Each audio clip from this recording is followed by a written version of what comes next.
Votre attention s'il vous plaît. Cet élément est en lingala et en français. Contactez-nous pour savoir s'il est aussi disponible en la langue de votre préférence. S'il t'arrive, lorsque tu lis la Bible, tu es troublé par des questions du genre qui, quoi, quand, comment, où et pourquoi, alors tes réponses sont ici. Rends-toi immédiatement sur christequality.com ou sur évangile-éternel.com, le lieu du rendez-vous fixé avec la précision biblique. Évangile éternel, le pourquoi de chaque chose.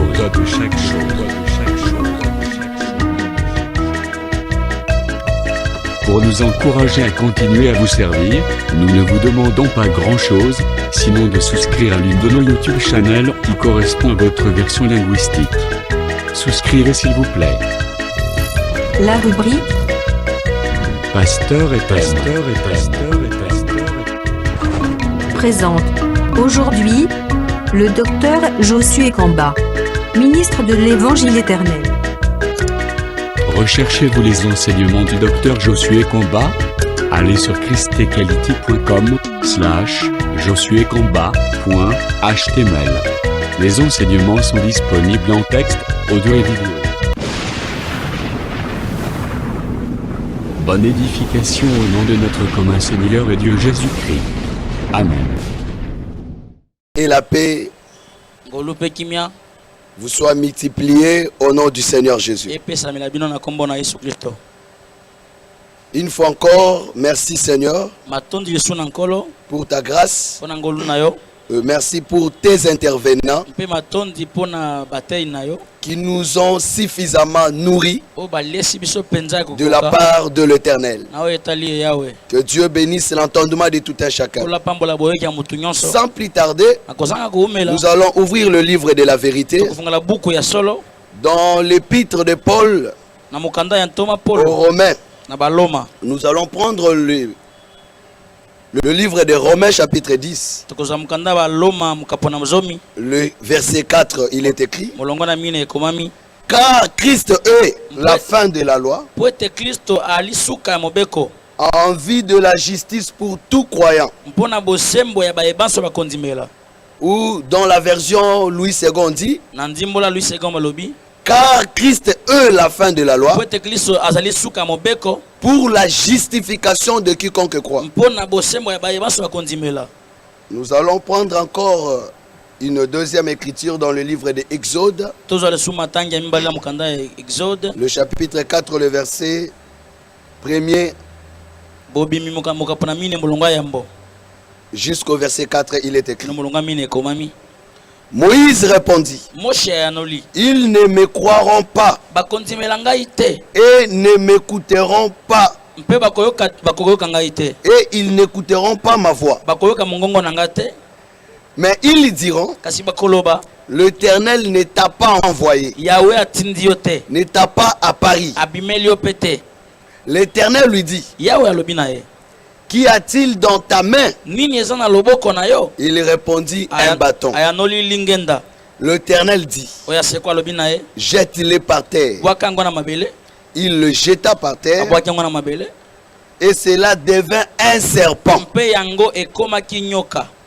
Moïse s'enfuit devant lui. L'Éternel dit à Moïse: étends ta main et saisis-la par la queue. Saisis-le par la queue.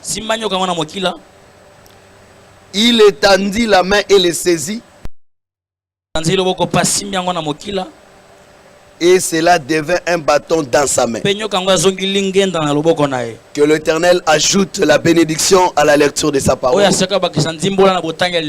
et bénisse l'entendement de tout un chacun.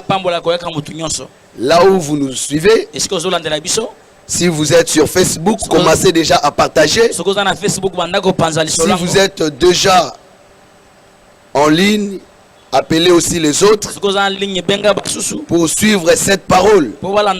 Commencez déjà à partager, continuez à partager, à inviter des gens à suivre. À partager, cela, ça sera une bénédiction pour vous. On ne mange pas l'agneau seul. Il faut appeler aussi les voisins. Alors, appelle d'autres personnes de venir aussi écouter avec nous.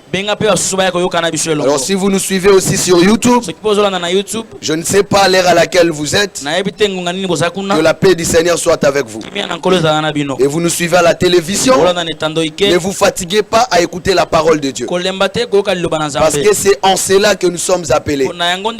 Il est écrit que la parole de Dieu habite en vous abondamment.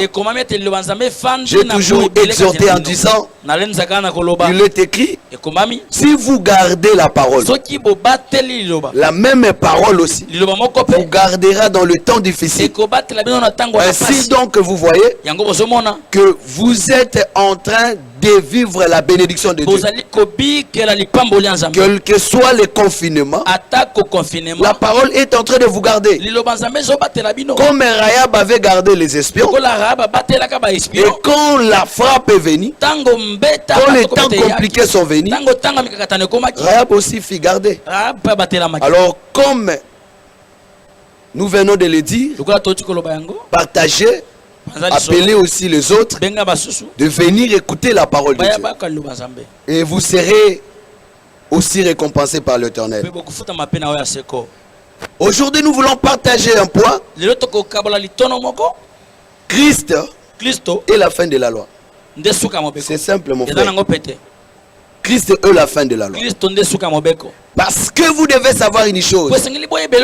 Il n'y a pas de consolation en dehors de la parole de Dieu. Il n'y a pas le salut en dehors de la parole de Dieu. Même dans leur détresse, ils crièrent à l'Éternel. L'Éternel leur envoya sa parole. C'est que la parole fit le moyen, le grand moyen de Dieu pour répondre aux questions du peuple. Quelle était la détresse? Et je ne sais pas par quoi tu passes. Et tu venais de prier. Mais je te dis, la parole que Dieu t'envoie, c'est un moyen pour te faire sortir de problèmes. La parole que Dieu nous envoie, c'est sa main qui le tend pour nous sortir dans le grand dessous de n'importe quel problème dans lequel tu te trouves. Alors la parole de Dieu, c'est notre solution. C'est pourquoi le maître pouvait dire dans Jean chapitre 6 le verset 63 que cette parole que je vous ai annoncée sont esprit et vie. Donc cette parole est esprit et vie. Quand vous l'entendez, si vous croyez, si vous la mettez en pratique, vous vivrez. Parce que c'est la parole qui les a guéris. Voilà pourquoi ce n'est pas le thème, mon frère Abel. Mais c'est la parole. Parce que d'autres attendent qu'on leur parle du thème, la délivrance des liens de famille. La délivrance des liens de mariage et tout consort. Là, il est rassuré qu'aujourd'hui je serai délivré. Détrompez-vous. Ce ne sont pas les thèmes qui guérissent, mais c'est la parole. De n'importe quelle manière la parole peut venir. Ça peut venir d'une manière corrective, parce que le critère est utile pour corriger. Mais la finalité, si tu es malade, sera guéri. N'importe quel thème qu'on peut prêcher, mais si c'est la parole de la vérité, ça va te guérir, ça va te bénir, ça va te consoler, ça va te fortifier. Gloire au Seigneur. Car Christ est la fin de la loi pour la justification de quiconque croit. Je vais prendre rapidement Actes des Apôtres. La fois passée j'ai cité ce passage, mais je n'ai pas lu cela. Actes des Apôtres, le chapitre 28.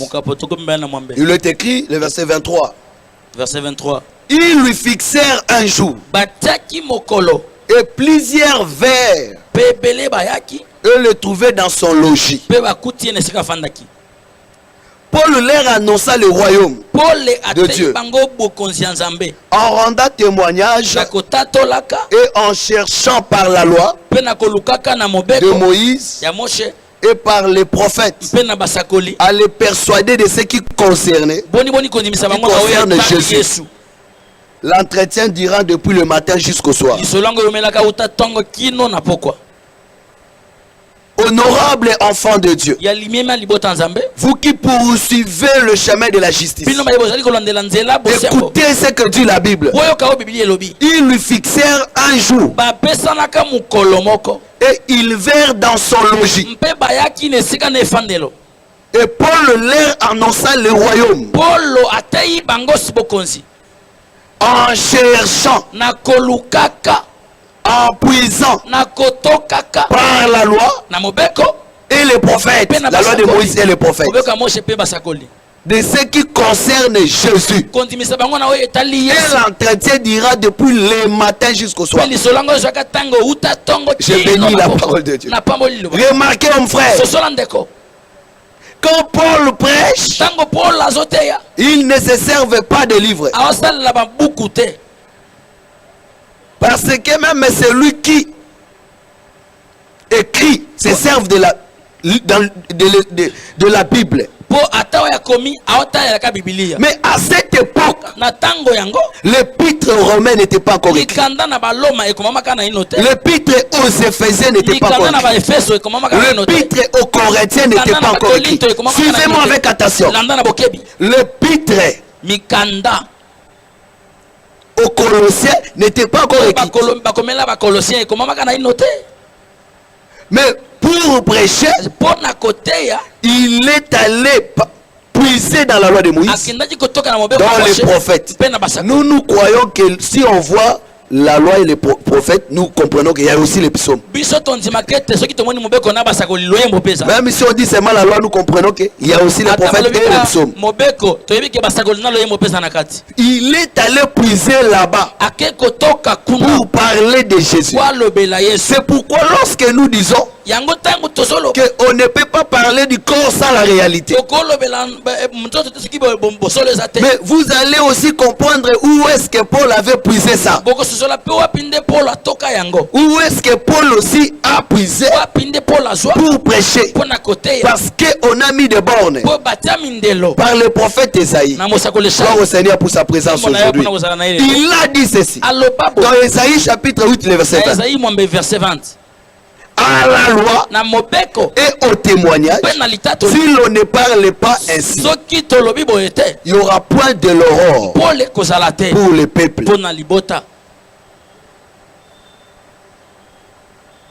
Mais c'est quoi l'aurore? Esaïe 62. Il est dit, pour l'amour de Sion, je ne mettrai point. Pour l'amour de Jérusalem, je ne me donnerai point d'y répondre. Jusqu'à ce que son salut paraisse comme l'aurore. C'est que l'aurore, selon Esaïe 62, c'est le salut. C'est que si on ne parle pas ainsi, il n'y a pas le salut. Merci Siméon. Parce que quand Marie est venue avec l'enfant au temple, poussé par le Saint-Esprit, il venait dans le temple. Il est écrit, quand Siméon a pris l'enfant, il a dit maintenant ton serviteur peut aller en paix. Car mes yeux ont vu les saluts. Non Siméon, tu as l'enfant et toi tu dis tu as vu les saluts. Là nous comprenons que l'enfant que tu as, c'est lui les saluts. Ah, nous comprenons que les saluts, c'est tout un homme, c'est le Seigneur Jésus. C'est que ceux qui ne croient pas en Jésus ne seront pas sauvés. C'est que pour être sauvé, il faut croire à Jésus. C'est pourquoi lui-même a dit être sauvé, c'est croire à celui que Dieu a envoyé. C'est que l'a envoyé, c'est croire en Jésus-Christ. Or Jésus-Christ, c'est lui la parole. C'est que si vous croyez à cette parole, vous avez la vie éternelle. Mais cette parole, comme l'a dit le patriarche, à sa manière de le présenter, on peut bien comprendre et on peut bien déterminer déterminer ou identifier la personne par sa manière de présenter l'évangile. Oui, je soutiens ça. Parce qu'un jour, Ashimat a couru et David pose la question au sentinelle qui était au toit. Qui vient là-bas? Il dit c'est lui qui vient. Sa manière de courir me paraît celle d'Ashimat. C'est que ta manière de courir, ta manière de prêcher, ta manière de présenter la chose peut déterminer qui tu es. Gloire au Seigneur. Et ta manière de te comporter même, ta manière d'obéir à la parole peut montrer. Mon frère Abel, écoutez ceci. Croire à Jésus, c'est bon. Être baptisé, même dans la vraie évangile, c'est bien, mais ça ne suffit pas. C'est que être sauvé, c'est une chose. Conserver aussi le salut, c'est une autre chose. Parce que la manière dont tu marches avec Dieu déterminera si tu seras sauvé ou pas. Voilà pourquoi il est écrit, c'est lui qui persévérera jusqu'à la fin sera sauvé. C'est pourquoi les prophètes qui sont venus avant nous, les apôtres, et ils nous enseignent pas que par leur débit. Ils ne sont pas héros de la foi parce qu'ils ont marché avec Dieu. Non, mais c'est parce qu'ils ont fini avec Dieu. La Bible dit regardez leur vie, comment était leur débit et quelle a été leur fin. Ils ont gardé la foi jusqu'à la fin. C'est lorsque tu garderas la foi jusqu'à la fin que tu seras sauvé. Oh, je prie au nom de Jésus que tu gardes la parole même pendant la nuit. Parce que les enfants d'Israël marchaient les jours comme la nuit. C'est très important. Bien aimé dans le Seigneur, c'est qu'avant que Christ soit là, la loi était là. Mais quand Christ est venu, on dit que Christ est la fin de la loi pour la justification de quiconque croit. Ici, le frère Paul prêche les gentils. Parce que la loi les a mis en caractère. Souvenez-vous qu'il y avait une femme atteinte de perte de sang. Alors que Jésus allait guérir la fille de Jaïris. En route, la femme a saisi le bord du vêtement. Elle a été guérie. Elle a touché seulement le bord de vêtement. Maintenant, il a dit, qui m'a touché? Pierre dit, oh, la foule t'entoure et te presse. Ah, Jésus était devenu l'arbre de vie. Parce que la foule qui t'entourait était devenu tout un jardin. Mais tu dis, qui m'a touché?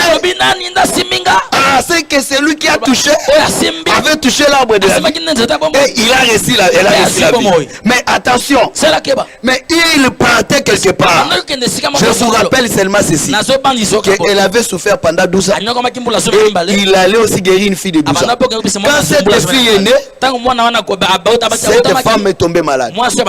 Mais il y a un frère qui a prêché. Il a additionné les 12 ans de la femme de perte de sang et les 12 ans de cette fille-là, ça donne 24. Et il dit c'est le 24 par quel bâton magique? Ça c'est le fruit du raisonnement qu'il appelle révélation. Non, nous comprenons que cette femme est l'image des nations que nous sommes. Et cette fille-là, c'est l'image d'Israël. Mais quand lui venait, il venait pour là-bas.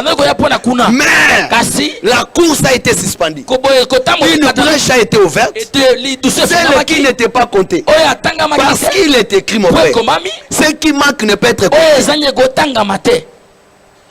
Malgré que selon son calendrier, nous n'étions pas comptés. Mais dans la pensée de Dieu, nous étions comptés. Parce que Jérémie 23, 23 dit ceci. Ne suis-je qu'un Dieu de près? Ne suis-je pas un Dieu de loin? Dieu prophétisait déjà qu'il viendra aussi annoncer la paix à ceux qui sont près. C'est tout un peuple. Et à ceux qui sont loin, c'est aussi un autre peuple.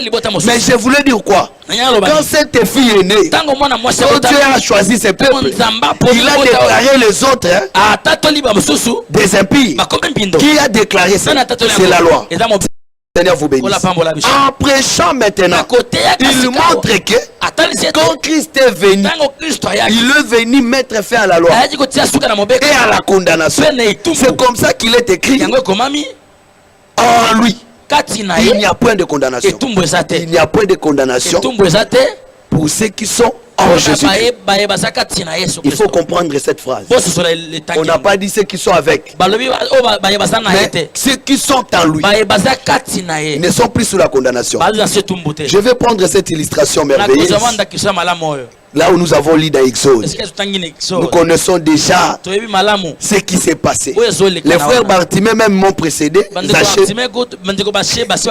Ils sont déjà montés dans les sycomores. Mais attention, je vais prendre un autre chemin. Vous risquerez de ne pas me voir. Mais remarquez que lorsque les enfants d'Israël souffraient là-bas, Dieu est descendu. Il lui dit à Moïse, moi-même j'ai écouté, je vis et je suis descendu. C'est pourquoi je t'exhorte. Dieu voit, Dieu entend. Tes prières sont écoutées et ta souffrance Dieu voit. Même ceux qui te combattent, Dieu les voit. Mais je te dis, si jusqu'aujourd'hui ceux qui te combattent ne t'ont jamais vaincu, c'est parce que Dieu te protège et te garde.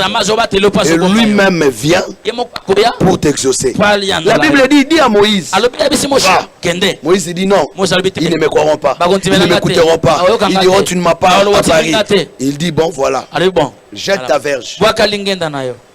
Il jette ses bois, ça devient un serpent. Quand ça devient serpent, il fuit son propre bois. Très important. Cette fuite là cache notre enseignement. Il fuit. Et Dieu lui dit, ne la touche pas, ne le touche pas sur la tête, mais touche par la queue. Lorsqu'il a touché, ça devient le bâton dans sa main. C'est ça, ce mouvement qui m'intéresse.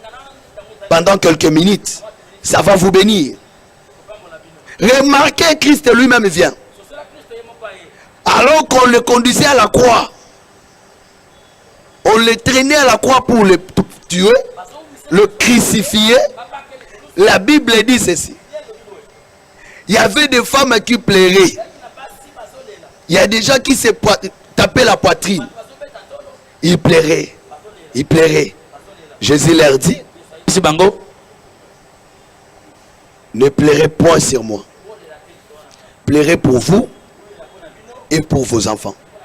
Car si on a fait ces choses, à moi qui ai un bois vert, a fortiori, et qu'est-ce qui arrivera au bois sec?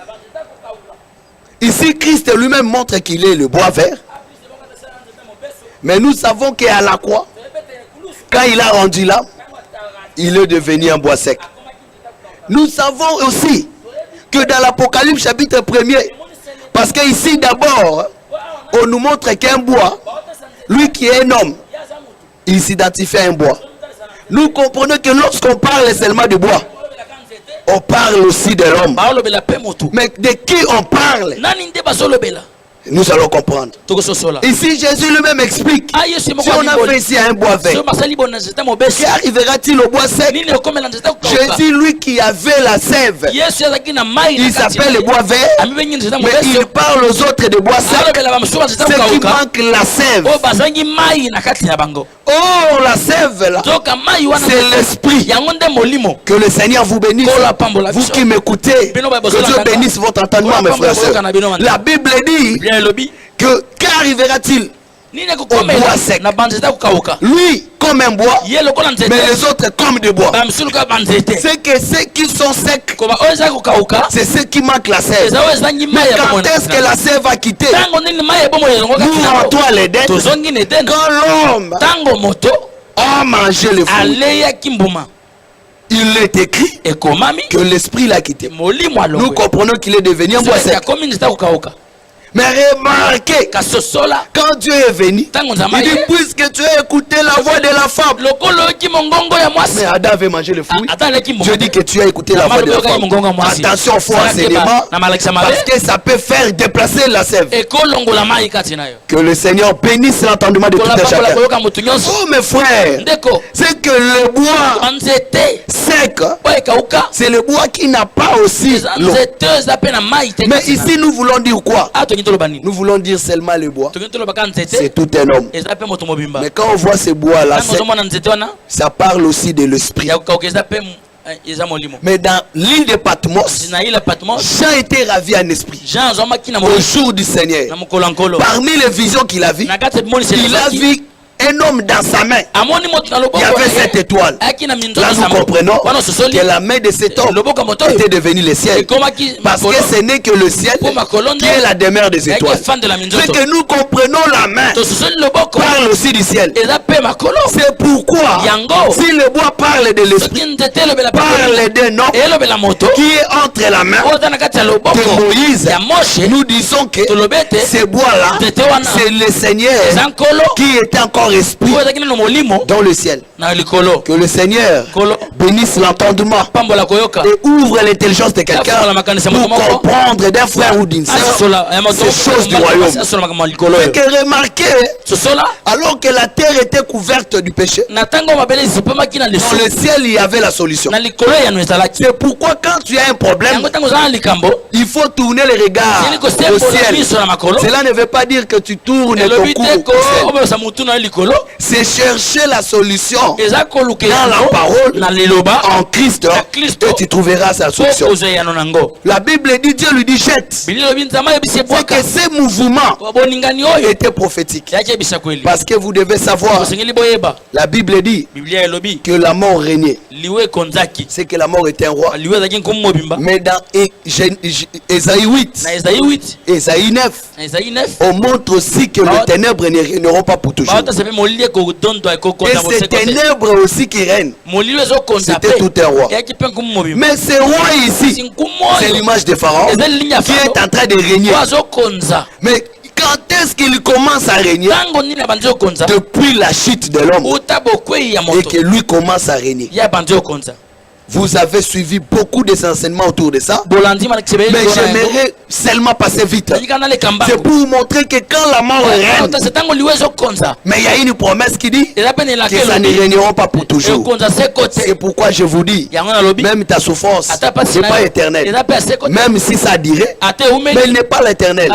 Même cette période que nous traversons n'est pas éternelle. N'est pas pour toujours. Ça a un début. Il y aura aussi un fin. Et je vais dire, mais ce n'est pas seulement comme ça. Ça a régné. Mais il fallait que Dieu puisse mettre fin à son règne. Voilà pourquoi la Vierge doit descendre. Pour mettre fin. Pour mettre la paix sur la terre. Mais gloire à Dieu. Ça tomber sur la terre. Et ça devient serpent. Mais toi qui étais un esprit, tu as porté un corps. C'est faux. Et archi faux de prêcher que la Vierge de Moïse c'est Satan. Ça c'est une aberration. Parce que lui-même a dit, soyez prudents comme les serpents, humbles comme la colombe. Dans Jean chapitre 3, 14, il s'identifie à un serpent de l'homme pour montrer que lui-même il est le véritable serpent. Mais lui qui était esprit, quand il est venu, il a porté un corps. Mais quand il était dans la main, il n'avait pas porté un corps. Mais quand il touche le sol, il devient corps. Nous disons ici, le sol où la Vierge est tombée, c'était la maison d'Israël. Et la terre devient le serpent. Mais c'est ça Marie qui produit un enfant. Je rentre au 6e jour de la création. Parce qu'Abel, au 6e jour de la création, tu as parlé 4 fois. On parlera de ça. Il a agréé 2 fois. Mais je pense seulement le premier parler de Dieu au 6e jour de la création. Je suis dans Genèse chapitre 1er, le verset 24. Puis Dieu dit, que la terre produise des animaux. Et quand la terre a produit des animaux, le serpent aussi est sorti. L'agneau est sorti. Parce que quand le serpent sort, ça annonce la chute. Mais quand l'agneau sort, ça annonce les relèvements. J'aimerais dire, avant même que tu vois les problèmes, même avant que le péché vienne, l'agneau de Dieu a été prédestiné avant la fondation du monde. Chaque problème qui t'arrive, comprends qu'il y a une promesse déjà de la solution qui avait précédé. Même quand tu souffres des maladies, comprends qu'il y a déjà une promesse de la guérison. Quand il disait que vous irez en esclavagisme, il avait prévu déjà que je vous délivrerai. C'est pourquoi tu n'as même pas besoin qu'on puisse commencer à te flatter. Toi-même, tu sais que comme tu écoutes la parole là, même si tu étais malade, si tu crois tu es guéri, toi-même tu sais que comme tu écoutes la parole là, dans la parole il y a la promesse. Quel que soit le temps, il y a la solution. Quand il a parlé, parce que quand Dieu parle ici, c'est tout le temps de la loi qu'il parle. Mais quand la terre produit, c'est ça Galates 4:4. Lorsque le temps fut accompli, Jésus-Christ est né d'une femme sous la loi pour mettre fin, pour nous délivrer de la malédiction de la loi. Frère, nous sommes plus sous la malédiction, nous sommes plus sous la condamnation, parce que la terre a produit un serpent. C'est comme ça qu'il est né parmi les animaux, parce qu'il était un animal. Remarquez, mais ce serpent quand il vient, Moïse fouille. Mais qui est Moïse qui fouille? Attention, c'est comme ça que nous disons. Quand on dit que Christ est la fin de la loi, on ne s'arrête pas là-bas. Pour la justification. Pour la justification de quiconque croit. C'est qu'on est justifié en croyant ces choses. Mais il fallait que la loi qui occasionnait le péché puisse partir. C'est comme ça que Christ prend ça depuis là-bas. Vous allez voir même l'animal qui est mort dans les jardins montrer déjà la fin de la loi. Même quand vous voyez dans le premier jour de la création, Dieu qui marche dans le ténèbre, mais quand la lumière vient, ça vient mettre fin aux ténèbres. Mais la Bible dit Dieu sépara. C'est que dans la séparation, il y avait les ténèbres, il y avait la lumière. Mais Dieu a créé la lumière et il sépara. Mais vous verrez aussi, David était un roi, mais c'est Saoul qui régnait. C'est ça, on voit la lumière et on voit les ténèbres. Christ est né sous la loi. Parce que quand Jésus marchait, la loi régnait encore. C'est ça les deux choses qui étaient là. Mais il fallait la séparation. C'est comme dans le ventre de Rebecca. Il y avait Ésaü, il y avait Jacob. Mais c'est Ésaü qui est venu avant. Mais c'est les ténèbres qui étaient là d'abord. Après Jacob est venu. Et on a vu aussi la lumière. Mais ils étaient encore là. Mais il fallait les séparer avant de les nommer. Et lorsqu'ils sortent du ventre, ils sont séparés. On donne le nom à l'autre. Toi, la lumière, on te donne le nom du jour. Toi, les ténèbres, on te donne le nom de la nuit. Il appelait la lumière jour et les ténèbres nuit. Et de l'autre côté, on donne aussi le nom de Jacob. Et l'autre, Ésaü. Mais la prophétie dit, et le pli, l'aîné, sera si je dis pas le plus jeune. C'est comme ça qu'il est écrit dans l'Ecclésiaste. La lumière a de l'avantage sur les ténèbres. Vous allez voir, c'est le corps qui a été fait avant. C'est les ténèbres, la tente. Mais l'esprit qui est venu après, c'est la lumière. Mais la Bible dit, marchez dans la lumière, marchez par l'esprit. Vous n'accomplirez pas les désirs de la chair. Mais c'est l'esprit qui conduit. Oui, c'est bien d'avoir le Saint-Esprit, mais cela ne te fait pas de toi fils de Dieu.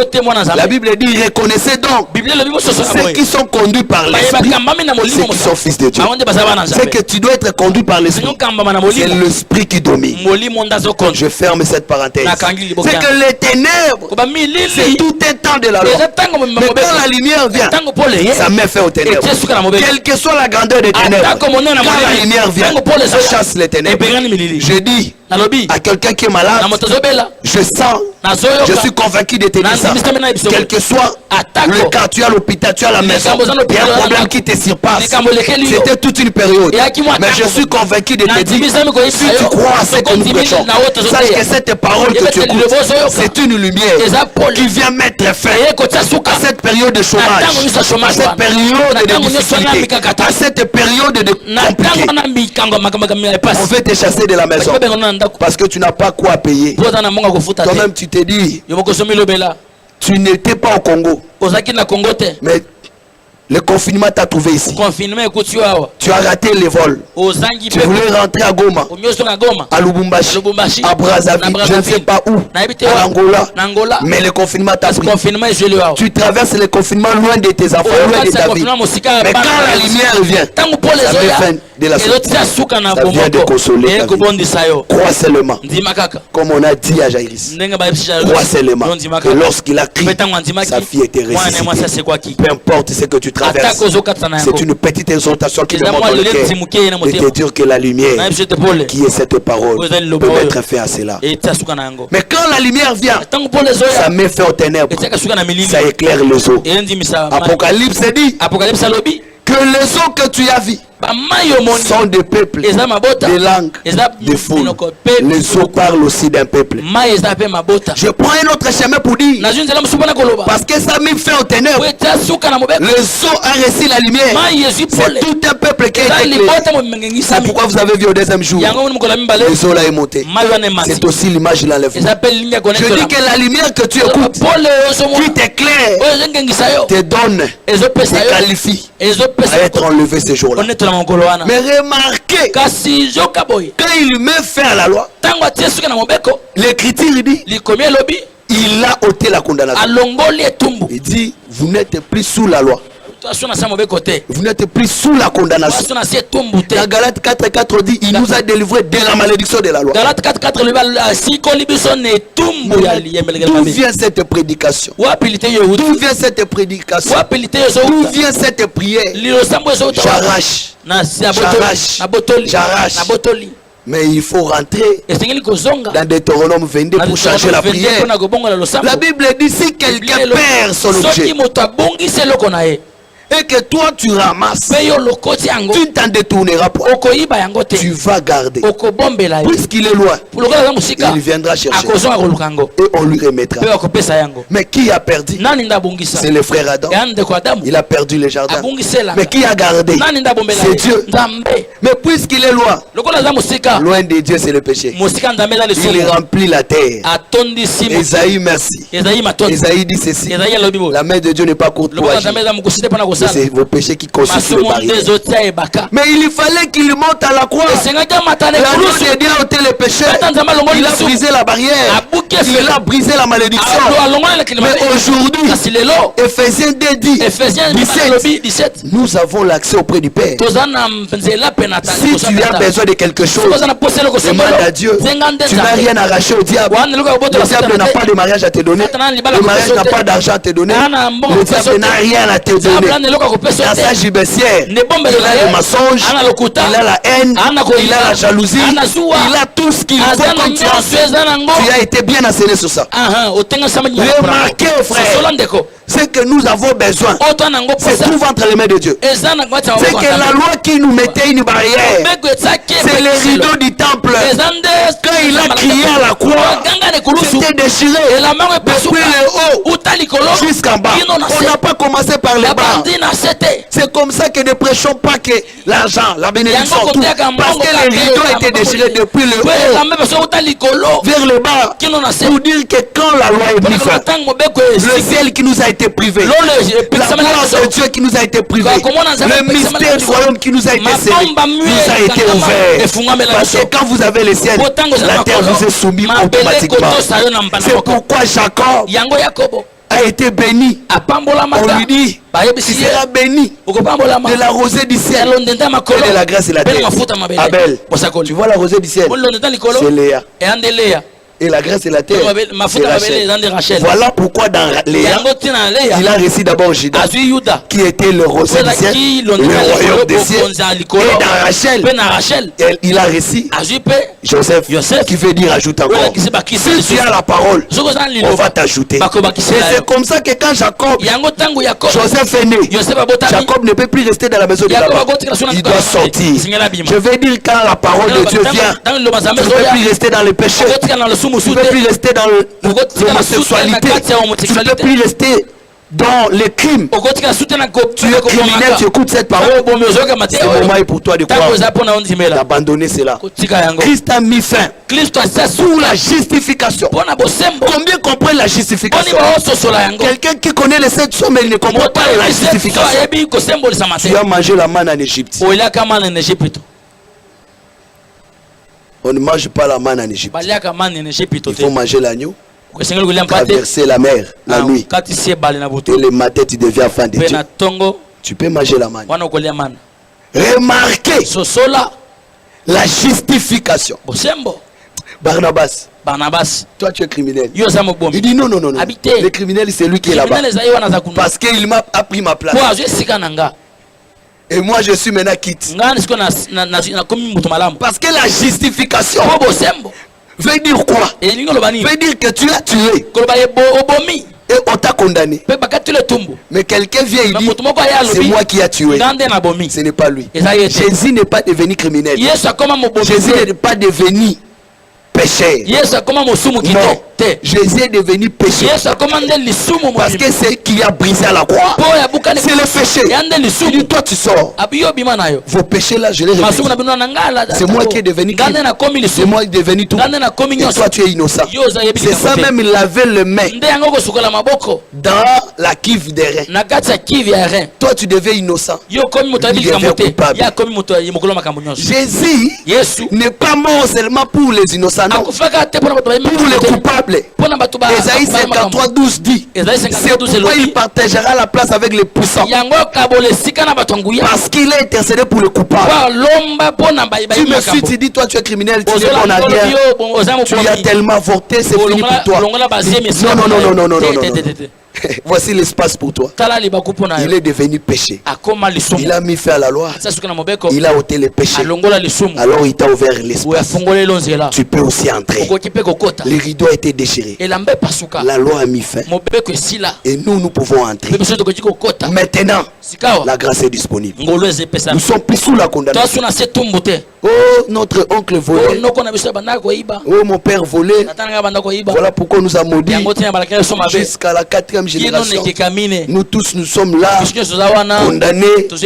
Si vous croyez, Christ a fait la loi pour la justification de quiconque croit. Si seulement tu crois, tout cela tombe sur lui. Le châtiment qui donne la paix est tombé sur lui. C'est comme ça que quand les déluges étaient là, ceux qui étaient dans l'arche chantaient l'amour de Dieu. Le châtiment qui donne la paix est tombé sur l'arche.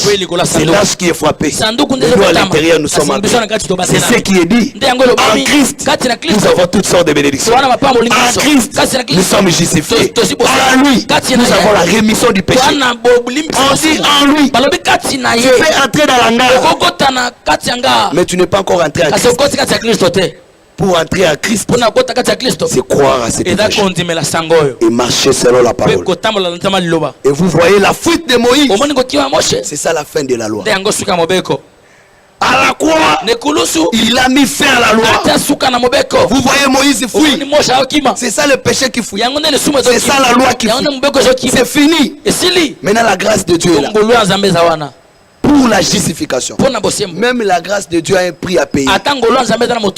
C'est la foi. Nous sommes sauvés par la grâce au moyen de la foi. La grâce c'est comme la porte qui est ouverte. La foi c'est croire pour entrer. Oui. Parce que Jésus passait, mais les gens ne savaient pas. Il était comme un tabernacle là. À l'intérieur il y avait des trésors, mais devant comme ça personne ne voit. C'est comme ça quand Pierre a compris, il a dit tu es le Christ, le Messie. Il lui a dit ce n'est pas la chair et le sang. révélé ces choses. Mais c'est mon Père dans le ciel qui t'a révélé. Il fallait que je sois là pour dire à Pierre, ce Père-là, c'est lui-même. Parce que c'est lui-même. Vous allez voir que lui-même, il dit moi et le Père nous sommes un. Et il lui dit, tu es Pétra, sur ces Pétros, je bâtirai mon église. Tu es Pierre, mais sur cette pierre, je bâtirai mon église. L'église ici, c'est son église. Si tu ne révèles pas ces choses, tu ne comprendras pas. Voilà pourquoi nous disons que ces jours-là, quand l'arche a été prise, fini ont fini sont morts. C'est comme à la croix, c'était la prise de l'arche. Il a mis fin à la loi et le prophète. On est venu annoncer ce message à Eli. Quand il entend que l'arche est prise, il est tombé, il est mort. C'est la fin de l'alliance.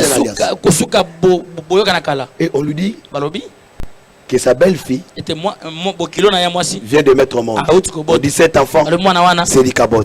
C'est ça la nouvelle alliance. Mais l'arche, là où il est parti, ça a frappé Dagon. Malgré qu'il était faible, mais dans sa faiblesse à la croix, il a vaincu. J'aimerais dire à quelqu'un, j'aimerais dire s'il te plaît à l'enfant de Dieu, et à un saint qui m'écoute, il a vaincu à la croix. Il a dit ne craignez pas le monde, je vaincu le monde. Mais comment? La victoire qui triomphe du monde, c'est notre foi. Quand vous avez la foi, vous allez surmonter les épreuves et vous serez justifiés. Qui accusera les élus de Dieu? Car Christ est mort pour eux. Bien plus, il est ressuscité. Tu n'es plus accusé. Et c'est comme ça nous disons, nous ne sommes pas sous la condamnation. Et puis Dieu ne nous condamnera pas maintenant. Ne nous jugera même plus maintenant. Aujourd'hui nous sommes sous son amour. Et parce que avant que Moïse va frapper en Égypte, il doit d'abord prendre ses forêts et les mettre chez Jésus. Comprends qu'aujourd'hui nous sommes avec le Seigneur, la parole, mais un jour on nous gardera avant qu'il parte maintenant là-bas, parce qu'il partira avec Aaron. Mais quand ils arriveront, ils vont appeler d'abord les anciens. Ils commencent à parler comme dans Apocalypse 7. Quand on voulait frapper, on dit attendez d'abord. Il y a un ange qui vient du soleil pour sceller les serviteurs de Dieu. Et pendant ce temps, c'est le temps où les 144 000 vont écouter la chose pour être scellés. Ils ne frapperont pas d'abord Pharaon. Donc c'est encore prolongé là-bas. Aujourd'hui, le crocodile inspire. Parce que les adorations, les offrandes ici, de l'adoration de prière, nous adorons, il est en train d'inspirer. Mais quand l'église ne sera plus là, là maintenant il va inspirer le feu. Aujourd'hui nous sommes sous la grâce. Il n'y a plus de condamnation. Mais si seulement tu crois, tu seras justifié et tu seras qualifié pour ces choses. Que le Seigneur Jésus-Christ, le témoin fidèle, celui qui était, qui est et qui vient, vous bénisse.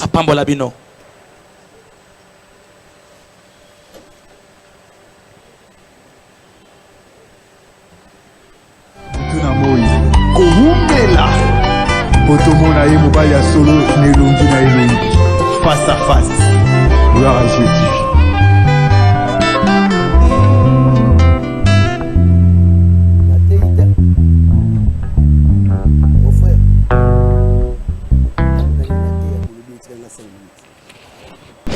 Merci d'avoir suivi ce message et que Jésus-Christ vous bénisse.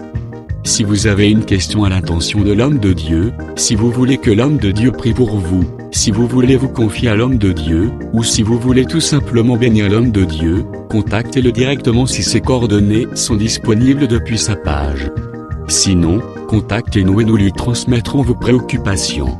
N'oubliez pas de faire un tour à notre page évangélisation pour voir en quoi vous pouvez vous rendre utile à Christ par cette œuvre. Que Dieu vous bénisse tous. Amen. ChristQuality.com. Les cieux en un clic de la souris. Évangile-éternel.com,